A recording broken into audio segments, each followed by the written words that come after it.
बिस्मिल्लाहिर्रहमानिर्रहीम, अस्सलाम वालेकुम। मैं उम्मीद करता हूँ आप सब खैरियत से होंगे और अपनी लाइफ में बहुत अच्छा कर रहे होंगे। इस वीडियो में हम जो है वो क्वेश्चन नंबर 2 के 3 पार्ट्स करने वाले हैं, पार्ट 7, 8 और 9, और एक्सरसाइज हमारे पास है 1.2। इससे पहले हम एक्सरसाइज 1.1 सॉल्व कर चुके हैं और 1.2 का क्वेश्चन नंबर 1 और क्वेश्चन नंबर 2 के सारे पार्ट्स कर चुके हैं। वो इस वीडियो के डिस्क्रिप्शन में आपको इजीली मिल जाएंगे।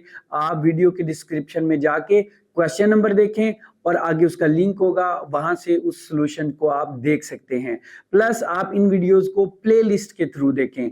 प्लेलिस्ट में सारे क्वेश्चन 1 बाय 1 आगे प्ले होते जाएंगे।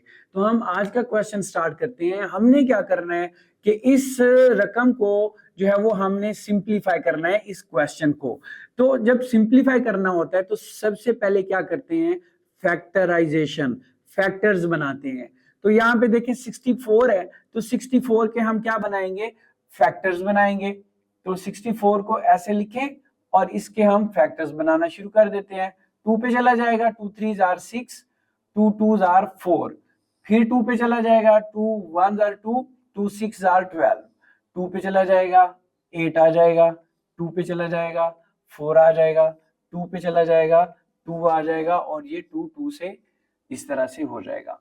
तो देखें ये 2 कितने मर्तबा है, 1 2 3 4 5 6 टाइम्स है। तो हम इसको बजाय इस तरह लिखने के, 6 टाइम ऐसे लिखने के, ये ऐसे लिखते हैं ना, तो ये बेस इनकी एक सेम है जो 2 है, और इनकी पावर्स 1 1 है, तो ये पावर्स प्लस हो जाएंगी तो 6 बन जाएगा। 2 की पावर 6 तो लिख लें इज इक्वल टू 2 की पावर 6 और इसकी पावर क्या है, -2/3 हमारे पास आ गया।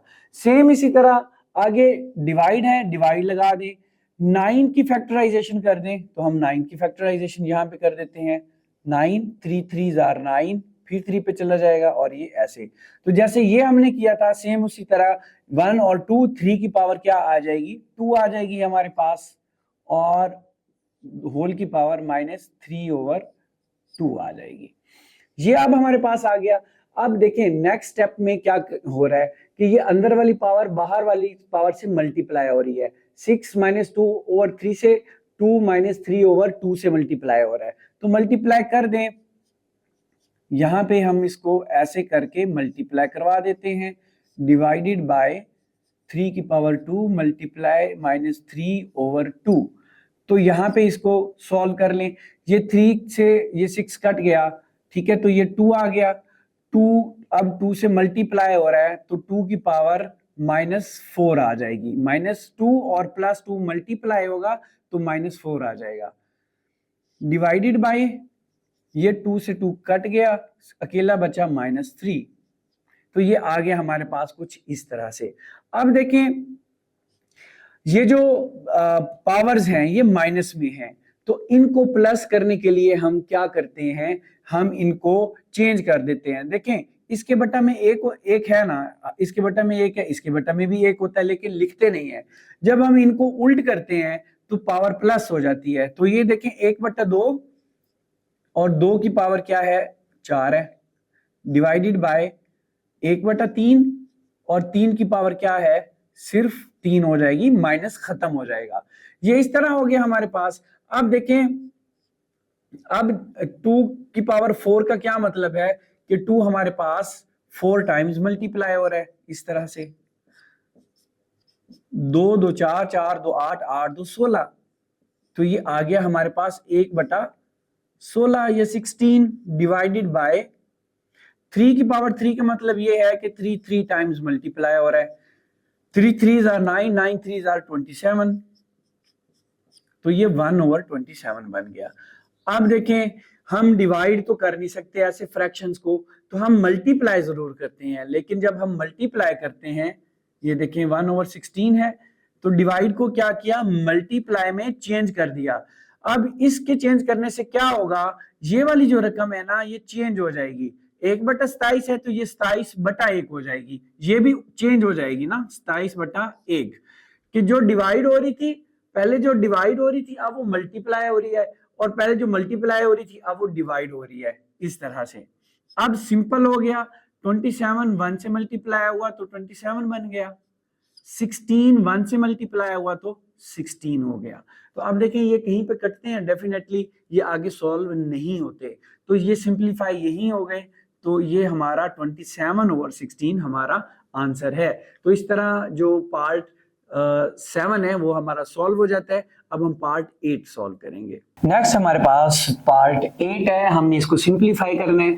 तो देखिए हमारे पास रकम क्या है, 3 की पावर n है, मल्टीप्लाई 9 की पावर n+1 है, बटा में 3 की पावर n-1 है, मल्टीप्लाई 9 की पावर n-1 है। तो सबसे पहले हमने सिंप्लीफाई करने वाले क्वेश्चंस को क्या करना होता है, जहां पे फैक्टर्स बनते हैं हमने फैक्टर्स बना लेने हैं। तो पहले स्टेप में देखें कि 3 के कोई फैक्टर्स नहीं बनते, तो 3 की पावर n ही लिख दें, मल्टीप्लाई 9 है, 9 के फैक्टर्स बनते हैं, तो कैसे बनाएंगे 9 के, 9 को अंदर रखेंगे, ये देखें 3 पे जाएगा, 3 3 are 9 और ये कुछ नहीं बचेगा और ये ऐसे बन जाएगा 3 × 3। और जब बेस सेम होती है तो एक मर्तबा लिखते हैं और देखें हर की पावर 1 है और पावर को जमा कर देते हैं, तो 3 की पावर 2 लिख देते हैं, सही है।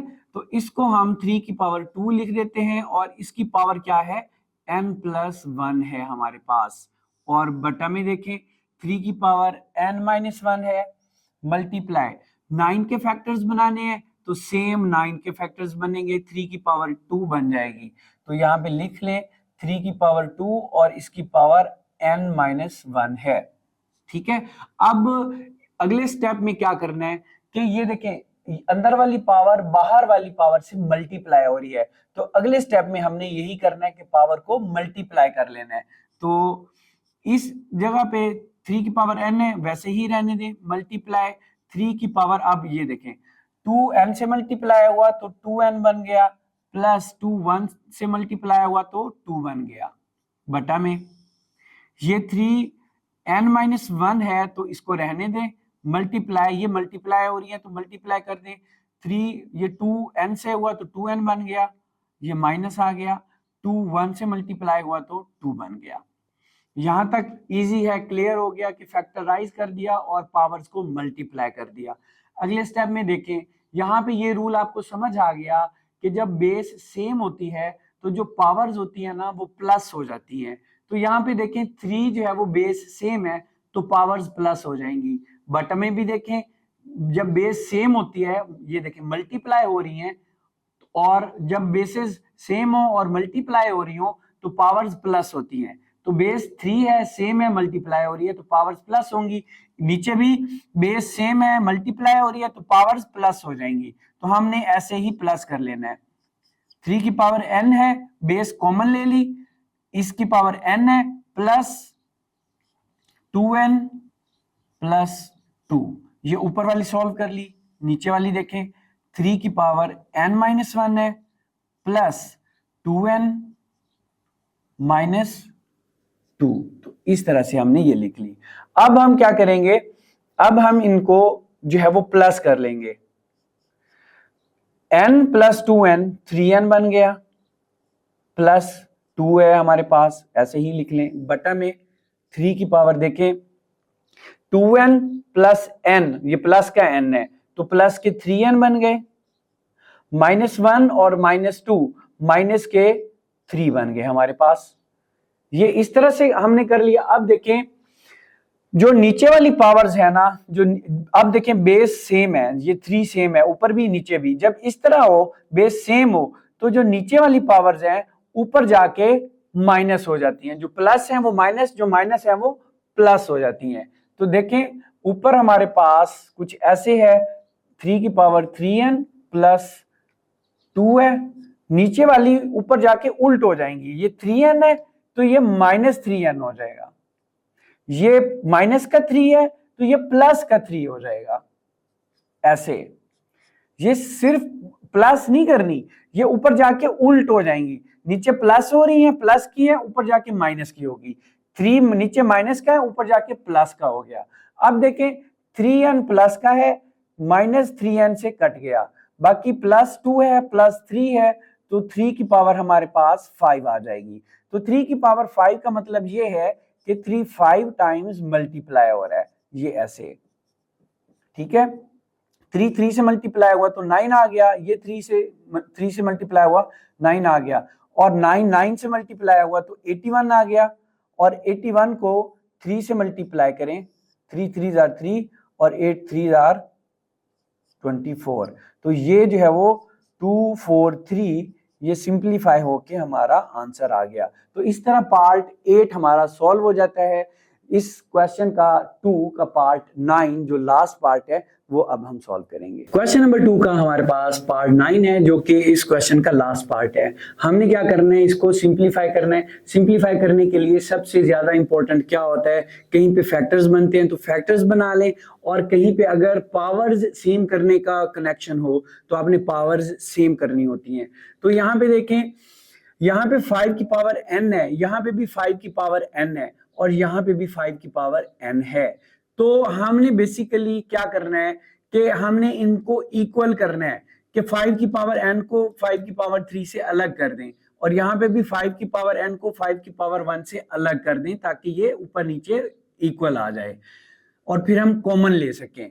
तो कर लें, 5 की पावर n अलग किया, मल्टीप्लाई 5 की पावर 3 हो जाएगा। देखिए बेस सेम है तो पावर्स प्लस हो जाएंगी, n+3, तो इसका मतलब सेम ही है।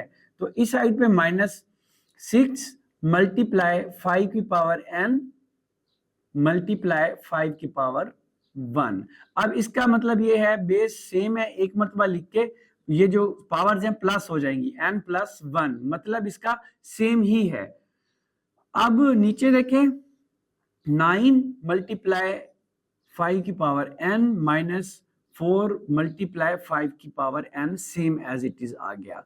अब देखें, माइनस के इस साइड पे भी 5 की पावर n है और इस साइड पे भी 5 की पावर n है, तो 5 की पावर n को हम कॉमन ले सकते हैं। देखें 5 की पावर n को हमने कॉमन ले लिया, बाकी क्या बचा, 5 की पावर 3 बच गया इस साइड पे, माइनस इस साइड पे 6 कॉमन नहीं है, 6 आ गया, मल्टीप्लाई 5 की पावर n कॉमन आ गया, मल्टीप्लाई 5 की पावर 1 कॉमन नहीं है, तो इसको 5 की पावर 1 को हम इधर लिख लेते हैं।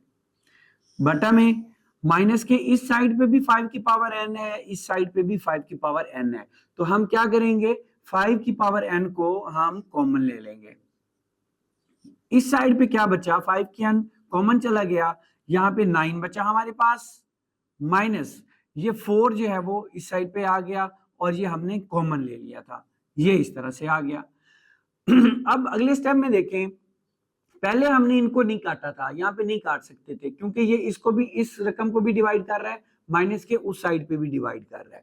अब देखें ये एक ही रकम बन चुकी है, अब हम यहाँ पे 5 की पावर n को 5 की पावर n से काट सकते हैं। बाकी देखें 5 की पावर 3 बचा ऊपर, माइनस इनको मल्टीप्लाई कर दें, 6 5 के साथ मल्टीप्लाई हुआ तो हमारे पास 30 आ गया, 30 लिख दें, बटा में 9 में से 4 गए तो 5 आ गए। अब देखें 5 जो है वो मल्टीप्लाई हो रहा है 3 टाइम्स, तो देखें 5 मल्टीप्लाई 5 ये बन जाएगा 5 5 25, और 25 को फिर 5 से मल्टीप्लाई किया तो 125 आ जाता है हमारे पास। तो 125 माइनस 30 और बटा में हमारे पास 5 है, तो 125 में से 30 गया तो 95 बच जाता है, और बटा में हमारे पास 5 है, तो इसको फिर से ये कट होता है, 5 1 5, यहाँ पे 4 बचा और ये 5 45 बन गया, 5 9 45, तो हमारे पास 19 आंसर निकल के आ गया। तो इस तरह क्वेश्चन नंबर 2 कंप्लीटली सॉल्व हो जाता है। डियर